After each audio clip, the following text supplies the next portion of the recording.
At 10:35 on the night of August 28, 2008, a huge explosion rocked the bare CropScience plant in Institute, West Virginia. The blast startled residents for miles around, including those in nearby Charleston, the state's largest city. Flames lit up the night sky as fire erupted from the plant. My wife said, "There aren't fireworks tonight, are there?" You could hear this long rumble, and then the window shook. I heard an explosion, didn't know what it meant, and within seconds, my staff was calling me, saying, "We don't know what's going on, but get out here." And we really didn't know much more for a long time. Witnesses described a chaotic scene. Emergency responders were refused critical information about the accident by Bayer officials, delaying a shelter-in-place order for 40,000 residents. Fires continued to burn unidentified chemicals for 4 hours. 2 workers died from injuries suffered in the blast, and the community would soon learn the consequences could have been even more severe had an above-ground storage tank of the highly toxic chemical methyl isocyanate, or MIC, been breached. That is the same dangerous chemical that was released during the catastrophic 1984 accident in Bhopal, India. The community surrounding Bayer CropScience have been concerned for decades about the MIC stored there. Its presence added even more gravity to the series of safety lapses that we found preceded the tragedy. And when the accident occurred, the company refused to give out critical information to responders and the public.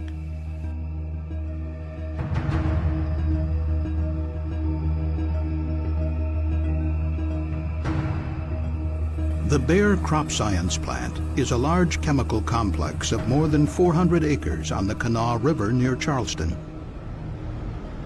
It is located in a populated area next to West Virginia State University. Bayer operated a number of manufacturing units using highly toxic chemicals, including MIC, to produce carbamate pesticides and other products. One unit located adjacent to a 6,700-gallon capacity storage tank of MIC used a series of chemical reactions to synthesize the pesticides methomyl and larvin. During the summer of 2008, the methomyl larvin unit was shut down for several months of scheduled maintenance, a major control system upgrade, and replacement of a 25-year-old pressure vessel called the Residue Treater. Inside this vessel, residual methomyl was decomposed at a high temperature. The waste solvent then used as fuel elsewhere in the plant. This process released heat and needed to be carefully controlled to prevent a runaway reaction. Bayer was eager to bring the unit back online to meet increased demand for larvin, with workers putting in extended hours to get the job done. A decision was made to restart the unit, but this was premature. Workers faced numerous equipment problems. The new computer control system had not been fully calibrated and was not ready for use. This made the startup particularly risky. 5 days into the startup of the unit, the residue treater was brought online. For safety reasons, the vessel needed to be pre-filled with clean solvent and heated to prevent a dangerous accumulation of reactive methomyl during startup. A safety interlock would prevent methomyl residue from being fed to the vessel if the temperature was too low. But some operators believed the heater could not reach the required temperature to open the valve. Contrary to operating procedure, and with managers' knowledge, operators used a password to bypass the safety interlock. This routine workaround increased the likelihood of a runaway reaction. Other equipment problems diverted the operator's attention, and on the day of the accident, they mistakenly did not pre-fill the vessel with solvent. Adding to the dangers, problems with the crystallizer raised the concentrations of methomyl in the residue significantly above the safe operating limit. During the day, the overconcentrated methomyl inside the vessel began to decompose, releasing heat. As the temperature climbed, the rate of the decomposition reaction increased rapidly. By 10 p.m., the temperature was approaching the safety limit. At 10:17, the pressure began to climb quickly, unnoticed by the board operator who was dealing with other equipment problems. At 10:25, the residue treater high pressure alarm sounded. The board operator mistakenly believed pressure was increasing because the vent pipe had become blocked, as had occurred many times in the past. He radioed 2 outside operators to check the vent pipe and set the vessel cooling system to full, but the runaway reaction could not be controlled. At 10:33 p.m., the residue treater violently ruptured. The vessel careened into the production unit, ripping out piping, electrical conduit, and a large structural column. More than 2,200 gallons of flammable and toxic material sprayed in all directions. A massive fire erupted. Other debris struck a protective steel mesh surrounding the storage tank, which contained 13,700 pounds of methyl isocyanate. The 2 workers who had been checking the vessel's vent pipe were fatally injured. The Bayer in-house fire brigade responded immediately. They doused the MIC tank shield structure with water to protect it from the heat, but the fires burned for more than 4 hours. Concerned and fearful citizens flooded 911 with calls, but 911 operators were unable to find out from Bayer what had happened in the immediate aftermath of the blast. Managers instructed the gate guard not to release any information. I've got the County Emergency Services Director trying to find something out. Do you know what area of the plant or anything? Well, I can't give out any information. Like I say, we will contact you with the proper information. Carolyn Charnock is the executive director of the Kanawha County Metro 911 operation. But typically, we get information early on as to what's the nature of the emergency. We didn't even have whether this was a person hurt, an explosion. All we had for too long was just we have an emergency at the plant and to alert the public. Joe Crawford is the police chief in nearby St. Albans, directly across the river from the Bayer facility. We were just hampered and kind of held back because we wasn't getting probably critical information or valuable information we needed from inside the plant. After an hour of unsuccessful attempts to communicate directly with the Bayer incident commander and find out what chemicals were being released, authorities eventually instructed some 40,000 residents in a 10-mile radius to shelter in place as a precaution. Kent Carper is the president of the Kanawha County Commission. Had we known then what we know now, we would have at the very least ordered a preliminary effort to begin evacuation. We would have at the very least ordered a shelter in place with specific information. And actually the list goes on and on, what I think we would have done differently had we been given better information. Bayer reported that no toxic chemicals were released because they were consumed in the intense fires. But the CSB later determined that the only air monitors near the methamill unit to detect toxic chemicals were not operational at the time of the accident. The morning after the explosion, 8 individuals, including 6 firefighters, reported symptoms of possible toxic chemical exposure. Proper communications between companies and emergency responders during an accident is critical. This is especially true at a facility like the Bayer plant, which stores large amounts of highly toxic chemicals.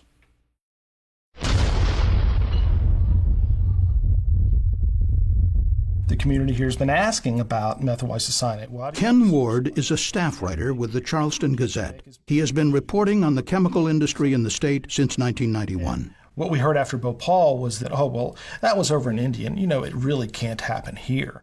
Pam Nixon is the environmental advocate with the West Virginia Department of Environmental Protection and a longtime resident of West Dunbar, a town neighboring Institute and the Bayer plant.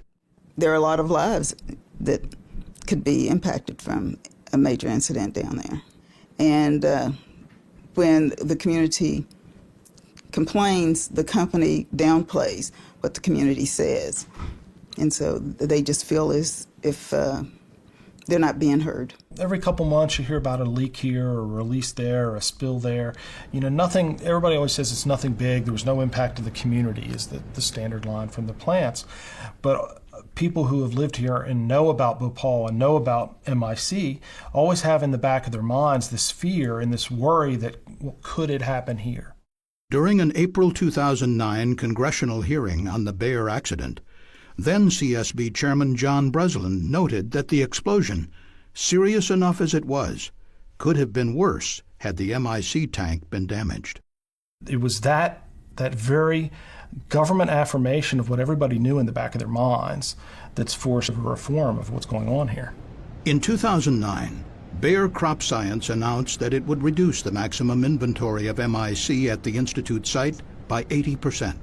And in January 2011, Bayer announced that it would stop producing, storing, and using the highly toxic chemical altogether.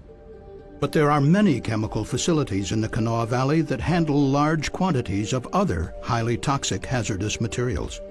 At a CSB public meeting in Charleston in December 2010, the investigation team noted that resources are too limited at the Occupational Safety and Health Administration and at the Environmental Protection Agency to thoroughly audit facilities in Kanawha County and elsewhere. The CSB recommended that Kanawha County set up a program to do its own safety oversight of the plants. A model for this type of local program exists in Contra Costa County, California, a San Francisco Bay suburb that is home to many oil refineries and chemical plants. Randy Sawyer is the director of the Contra Costa program. Back in the 90s, there was a number of accidents that occurred in Contra Costa County. And the community and our board of supervisors were very concerned about this, and they wanted more safety oversight of the facilities. They wanted to make sure the facilities were operating as safely as they could. As a result, since 1999, the Contra Costa County Health Services Department has had the authority to oversee the safety of refining and chemical facilities. Highly qualified county experts conduct audits and inspections. The plants must submit and adhere to comprehensive safety plans. The program is self-financed through fees paid by the facilities. Contra Costa's program has drastically reduced the number of plant accidents that occur in the county. I believe it is a model that can be implemented in other places in the United States. It's been successful, it's been highly effective, and it has good results.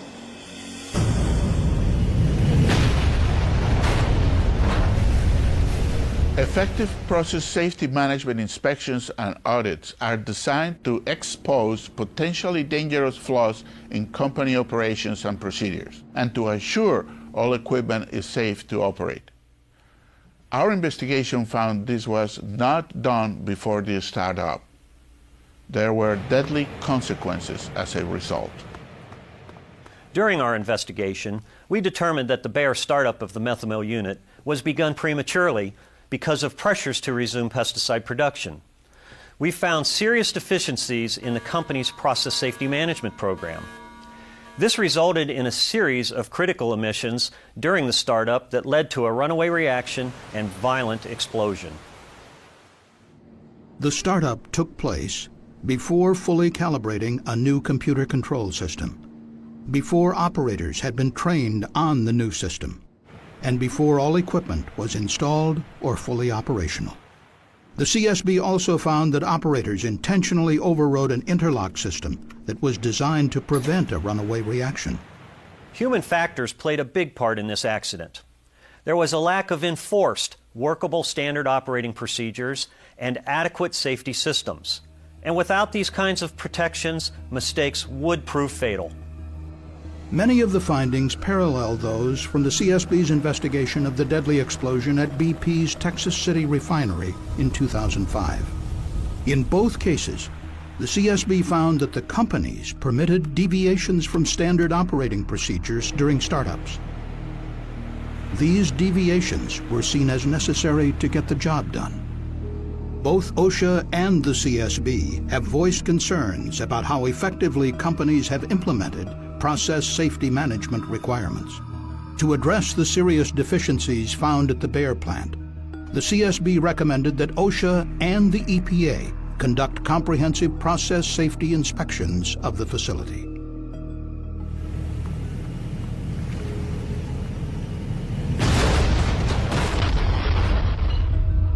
Good communications between chemical plants, responders, and community leaders can help assure the safety of workers and residents during an emergency.